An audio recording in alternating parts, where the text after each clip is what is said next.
नमस्कार विद्यार्थी मित्रों।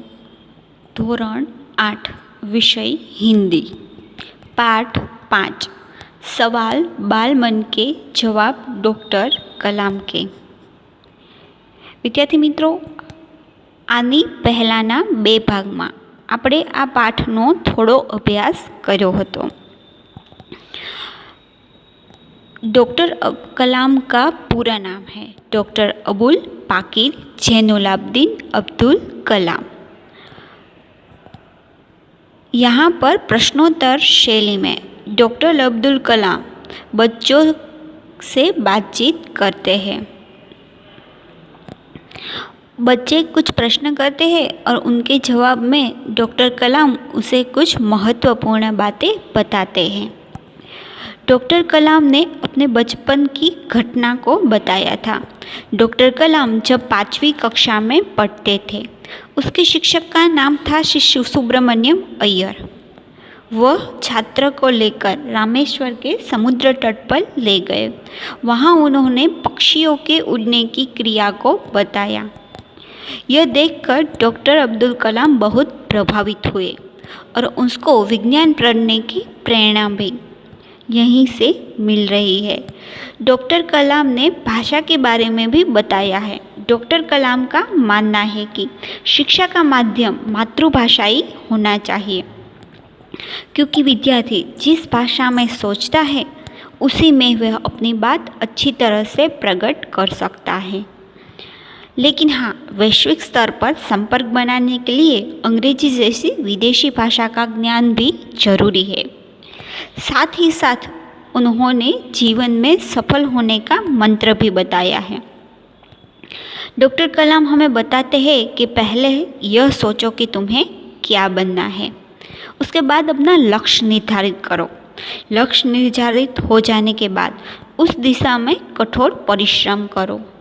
आने वाली कठिनाइयाँ और मुश्किलों पर जीत हासिल करो और वह कठिनाइयाँ और मुश्किलों पर जीत हासिल करने के बाद ही आपको सफलता मिल सकती है। डॉक्टर कलाम ने बताया है कि भारत को 2020 तक देश को एक विकसित राष्ट्र बनाकर अपने भारतवासियों को सुखी बनाने का काम ही आज हमारे सामने सबसे बड़ी चुनौती है। डॉक्टर कलाम ने 2020 की सबसे बड़ी चुनौती को बताया है। उसने कहा है कि भारतीय नागरिकों को सुखी बनाना सबसे बड़ी चुनौती है। देश के पास युवा शक्ति और प्राकृतिक संसाधन होने से इस चुनौती को आसानी से जीत पासे आ सकता है। इस चुनौती का सामना हम बड़ी आसानी से कर सकते हैं। और साथ ही साथ बढ़ती हुई जनसंख्या के बारे में भी डॉक्टर एपीजे अब्दुल कलाम ने बताया है। डॉक्टर कलाम के अनुसार स्त्री शिक्षा का विस्तार, छोटा परिवार सुखी परिवार की मान्यता और ग्रामीण क्षेत्रों में उद्योग धंधों की स्थापना से जनसंख्या पर काबू पा जा सकता है और बेरोजगारी भी दूर हो सकते हैं। विद्यार्थी मित्रों, આપણે અહીં સુધીનો અભ્યાસ કર્યો હતો। આજે આપણે ત્યાંથી આગળનો અભ્યાસ કરીશું। તમે પણ તમારા પાઠ્યપુસ્તકનું પાના નંબર 31 કાઢો। આપણે ત્યાંથી આજે આગળ અભ્યાસ કરીશું। આ પાઠનો અભ્યાસ આપણે હિન્દી અને ગુજરાતી બંને ભાષામાં કરીશું। પ્રશ્નકર્તા एस कार्तिक, कक्षा 12, अमर ज्योति इंग्लिश स्कूल बेंगलुरु। कई छात्रों के बड़े बड़े लक्ष्य होते हैं, पर आर्थिक तथा अन्य समस्याओं के कारण वे इन्हें प्राप्त नहीं कर पाते। वे अपना लक्ष्य आखिर कैसे प्राप्त करें? डॉक्टर कलाम कहते हैं, स्कूल में पढ़ाई में अच्छा प्रदर्शन करने पर छात्रवृत्ति प्राप्त होती है। साथ ही साथ उच्च शिक्षा के लिए बैंकों से ऋण लेने हेतु पात्रता भी बनेगी। जीवन में ऊंचा लक्ष्य निर्धारित करने पर बाधा तो आती ही है। हमें कठोर परिश्रम और उत्कृष्ट कार्यों से इन्हें पराजित करना होगा। विघ्न और बाधाओं से व्यक्ति को पराजित नहीं होना चाहिए। 12 कक्षा का एक छात्र एस कार्तिक, जो अमर ज्योति इंग्लिश स्कूल बेंगलुरु से है, वो डॉक्टर कलाम से प्रश्न करता है। कई छात्रों के बड़े बड़े लक्ष्य होते हैं, पर आर्थिक एवं अन्य समस्याओं के कारण वे प्राप्त नहीं कर पाते, तो फिर वह अपना लक्ष्य कैसे प्राप्त करें? तो डॉक्टर कलाम उसे कहते हैं कि स्कूल में अच्छा प्रदर्शन करने पर उसे छात्रवृत्ति प्राप्त होती है। छात्रवृत्तिने આપણે ગુજરાતીમાં शिष्यवृत्ति પણ કહી શકીએ। साथ ही साथ उच्च शिक्षा के लिए बैंकों से ऋण भी मिलता है। जीवन में ऊंचा लक्ष्य निर्धारित करने पर यदि हम जीवन में अपना लक्ष्य निर्धारित करें तो उस लक्ष्य को पाने के लिए कुछ मुश्किलियाँ, कुछ संकटों का हमें सामना तो करना ही पड़ता है, लेकिन हाँ, हमें कठोर परिश्रम करके उस पर जीत हासिल करनी होगी। हमें कभी भी उसे पराजित नहीं होना है। विद्यार्थी मित्रों, 12મા ધોરણનો એક વિદ્યાર્થી એસ કાર્તિક, જે અમર જ્યોતિ ઇંગ્લિશ સ્કૂલ બેંગ્લોર, અને તે પ્રશ્ન કરે છે કે કેટલાક વિદ્યાર્થીઓના મોટા મોટા લક્ષ્ય હોય છે, પરંતુ આર્થિક અને અન્ય સમસ્યાઓને કારણે તે લક્ષ્ય પ્રાપ્ત કરી શકતા નથી, તો તે પોતાનું લક્ષ્ય કેવી રીતે પ્રાપ્ત કરે? ત્યારે ડૉક્ટર કલામ તેને કહે છે કે સ્કૂલમાં સારું પ્રદર્શન, એટલે કે સ્કૂલમાં સારું પ્રદર્શન જો તમે સારા નંબરથી પાસ થાઓ તો સ્કૂલમાં સારું પ્રદર્શન માટે તમને શિષ્યવૃત્તિ પ્રાપ્ત થાય છે। સાથે સાથે તમને ઉચ્ચ શિક્ષા માટે બેંકમાંથી પણ કેટલીક સહાયતા મળે છે। બેંકમાંથી તમે લોન લઈને પણ ઉચ્ચ શિક્ષા પ્રાપ્ત કરી શકો છો। અને હા, જીવનમાં જો તમે ઊંચું લક્ષ્ય નિર્ધારિત કર્યું હોય તો તમારે કેટલાક સંકટો, કેટલીક મુશ્કેલીનો તો સામનો કરવો જ પડે છે। જેમ જેમ તમે લક્ષ્યની નજીક જતા જાઓ તેમ તેમ તમારે કેટલીક મુશ્કેલો અને સંકટોનો સામનો કરવો પડે છે, પરંતુ તમે કઠોર પરિશ્રમ કરીને તે સંકટ અને મુશ્કેલીઓ સામે હારવાનું નથી, અને બધી મુશ્કેલીઓનો સામનો કરીને તમારે તમારું લક્ષ્ય પ્રાપ્ત કરવાનું છે। प्रश्नकर्ता मिथुन के द्वितीय वर्ष बी लेवल, AICTE अमृतापुरी, भारत को विकसित राष्ट्र बनाने में राजनीतिज्ञ की क्या भूमिका होनी चाहिए?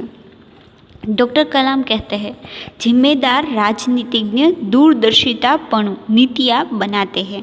महात्मा गांधी ने निष्ठा के राजनीतिक सिद्धांत को सत्य, अहिंसा, निस्वार्थ भावना में ढालते हुए ब्रिटिश शासकों के विरुद्ध अपनी लड़ाई छेड़ी थी। वर्तमान राजनीतिज्ञों को अपनी कठिन परिश्रम, उत्कृष्टता, पारदर्शी कार्यों से मार्गदर्शन देना होगा। साथ ही साथ गरीबी रेखा से नीचे रहे लगभग 26 करोड़ भारतीयों के उत्थान के लिए भी कार्य करना होगा।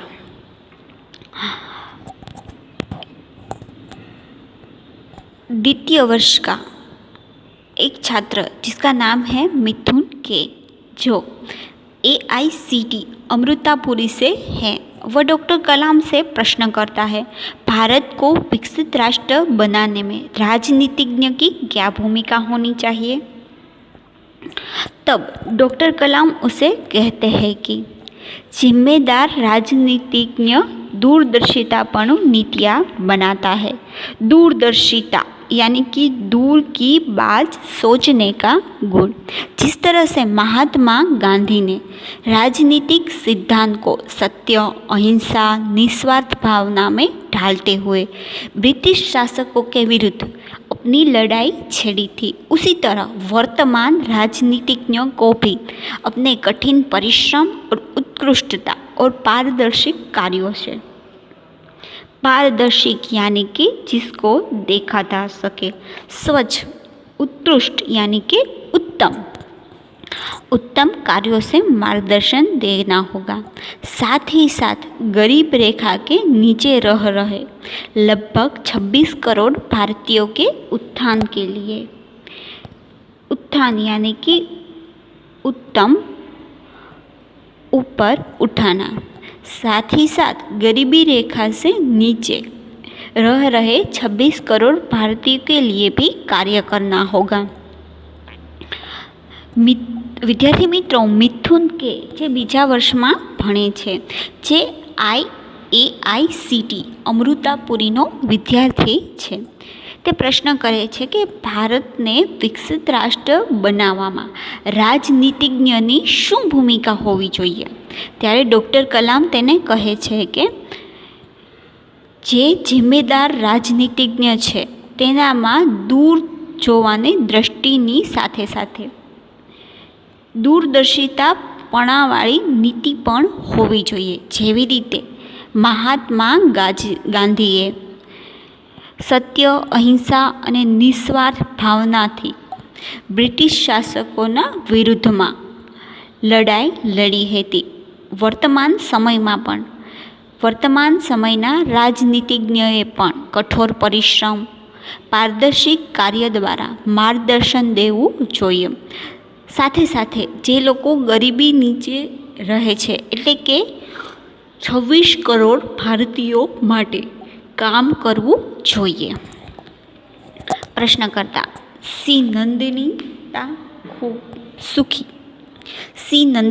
સુખી, तृतीय वर्ष, MGR इंस्टीट्यूट चेन्नई।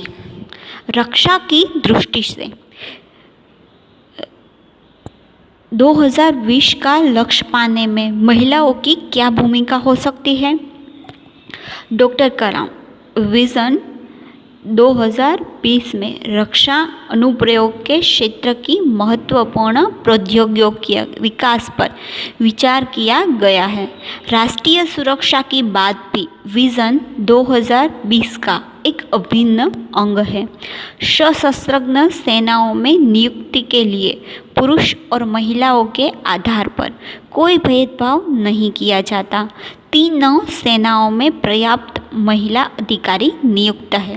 राष्ट्रीय रक्षा क्षमता में वृद्धि के लिए महिला उच्च स्तरीय सामरिक सेना बहुगुणक उपकरणों पर कार्य करने भी अपना सहयोग दे सकती है।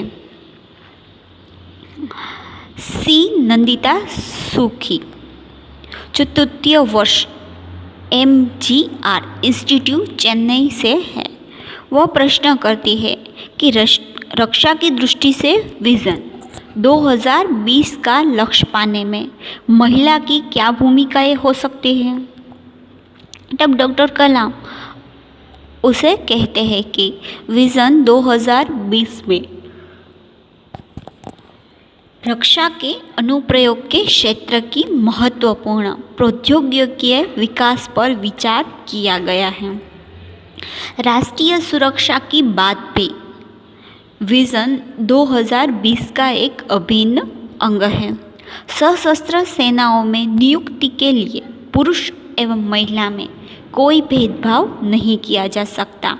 तीनों सेनाओं में महिला अधिकारी नियुक्त है। राष्ट्रीय क्षमता में वृद्धि के लिए महिलाएं उच्च स्तरीय सामरिक सेना बहुगुणक उपकरणों, बहुगुणक यानी कि बहुत महत्वपूर्ण उपकरण यानी कि साधनों पर कार्य करके भी अपना सहयोग दे सकते हैं। यहाँ पर राष्ट्रीय विकास में महिलाओं का क्या योगदान है, इसके बारे में बताया गया है। यहाँ पर बताया गया है कि राष्ट्रीय विकास में महिलाओं की भूमिका पुरुष के समान ही है। शैक्षणिक और औद्योगिक प्रवृत्तियों में आज महिलाएं बढ़ चढ़कर हिस्सा ले रही हैं। सशस्त्र सेनाओं में भी पुरुषों के समान ही महिलाओं को भी नियुक्त किया जा रहा है। देश की तीनों सेनाओं में पर्याप्त महिला अधिकारी है। सेना के विभिन्न उपकरण बनाने में भी महिलाएं काम कर रही हैं। इस प्रकार राष्ट्रीय विकास में महिलाओं का बहुमूल्य योगदान भी है। विद्यार्थी मित्रों, सी नंदिता सुखी જે ત્રીજા વર્ષમાં છે, જે MGR ઇન્સ્ટિટ્યૂટ ચેન્નઈથી છે, તે પ્રશ્ન કરે છે કે રક્ષાની દ્રષ્ટિથી વિઝન 2000ના વિશ્વમાં લક્ષ્ય મેળવવા માટે મહિલાની શું ભૂમિકા હોઈ શકે? ત્યારે ડૉક્ટર કલામ તેને કહે છે કે વિઝન 2020માં પ્રૌદ્યોગિક વિકાસ ઉપર એટલે કે ટેકનોલોજીના વિકાસ ઉપર વિચાર કરવામાં આવ્યો છે અને સાથે સાથે રાષ્ટ્રીય સુરક્ષાની જ્યાં વાત છે તે વિઝન 2020નું એક અભિન્ન અંગ છે. અને વળી સશસ્ત્ર સેનાઓની નિયુક્તિમાં પણ સ્ત્રીઓ અને પુરુષોને કોઈ ભેદભાવ કરવામાં આવતો નથી. એટલે કે જાતીય ભેદભાવ સશસ્ત્ર સેનામાં કરવામાં આવતો નથી. ત્રણેય સેનામાં વાયુદળ, ભૂમિદળ સેનામાં મહિલાની અધિકારીના નિયુક્ત માટે કોઈ પણ પ્રકારનો ભેદભાવ કરવામાં આવતો નથી. ત્રણેય સેનાઓમાં મહિલા અધિકારી નિયુક્ત છે. રાષ્ટ્રીય રક્ષાની વૃદ્ધિ માટે પણ મહિલાને ઉચ્ચ સ્તરીય સામરિક સેવાના વિવિધ પ્રકારના ઉપકરણો બનાવવા માટે પણ પોતાનો સહયોગ આપે છે. प्रश्नकर्ता, जोधपुर दौर पर डॉक्टर कलाम से एक बच्चे द्वारा पूछा गया प्रश्न, क्या हम अति विशिष्ट व्यक्तियों के दौर पर हो रहे अनावश्यक खर्च कम नहीं कर सकते? डॉक्टर कलाम, तुम इस मंच पर एक बड़ी सी कुर्सी देखी होगी. इस कुर्सी अब यहाँ पर नहीं है. ठीक ऐसे ही अन्न उत्पादक चीज़ों पर हो रहे अनावश्यक खर्च भविष्य में नहीं होंगे. जब डॉक्टर कलाम जोधपुर के दौरे पर थे तब वहाँ पर बच्चों ने एक प्रश्न पूछा था कि क्या हम अति विशिष्ट व्यक्तियों के दौर पर हो रहे अनावश्यक खर्च, अनावश्यक यानी कि जो आवश्यक नहीं है वह खर्च कम नहीं कर सकते. तब डॉक्टर कलाम उसे बताते हैं कि तुमने इस मंच पर पहले एक बड़ी सी कुर्सी देखी होगी. वह कुर्सी अब यहाँ नहीं है. ठीक ऐसे ही अन्न उत्पादक यानी कि जो उत्पादन न करे उस चीज़ों पर हो रहे अनावश्यक खर्च भविष्य में नहीं होंगे. જ્યારે ડૉક્ટર કલામ જોધપુરની યાત્રા ઉપર હતા ત્યારે ડૉક્ટર કલામને બાળકો દ્વારા એક પ્રશ્ન પૂછવામાં આવ્યો હતો કે શું અતિ વિશિષ્ટ વ્યક્તિઓ કે દોર પર એટલે કે અતિ મહત્વપૂર્ણ વ્યક્તિઓ જ્યારે કંઈ કરે છે ત્યારે તેના જે આવશ્યક નથી તે ખર્ચ ઓછો ન કરી શકાય. ત્યારે ડૉક્ટર કલામ તેને કહે છે કે તમે આ મંચ ઉપર એક મોટી ખુરશી જોઈ હશે. એ ખુરશી હવે અહીંયા નથી. તેવી જ રીતે જે અન્ન ઉત્પાદક ચીજ છે એટલે કે જે ઉત્પાદન ન કરે તે વસ્તુ છે તેના પર થઈ રહેલા વધારાના ખર્ચા ભવિષ્યમાં નહીં થાય.